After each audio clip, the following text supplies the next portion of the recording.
Hi guys, welcome to the next tutorial, and this is on arrays. Okay, so this array is just a placeholder for variables or values of the same type. So in here we're making an integer array, and these are the brackets you need.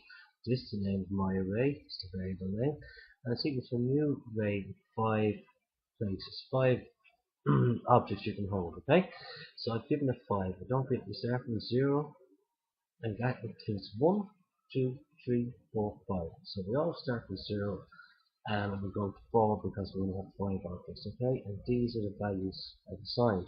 Now I'm going to print out array 3, and I've got 40 here. And the reason I've pre-done this is sometimes this is taking its time to load up. Now I might try it again. We might try and go to print out number 2. Okay, just see what will happen.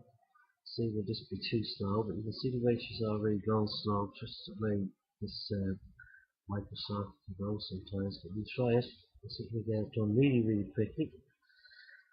And if not, at least you've seen that we can output this one. So we're trying to output the 30 now, but it's just, again, it's taking its time. By the time this will probably output, it'll be how many 50th tutorial, let's say.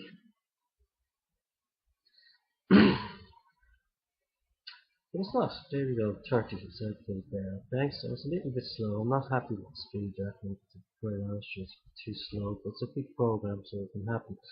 So anyway, that's how we build arrays. And next one I'm going to show you how to you can actually build an array and actually give it the values. Instead of giving it placeholders like this, you can actually load up the values and names, numbers, whatever you want. Alright, take care. See you then. Bye bye.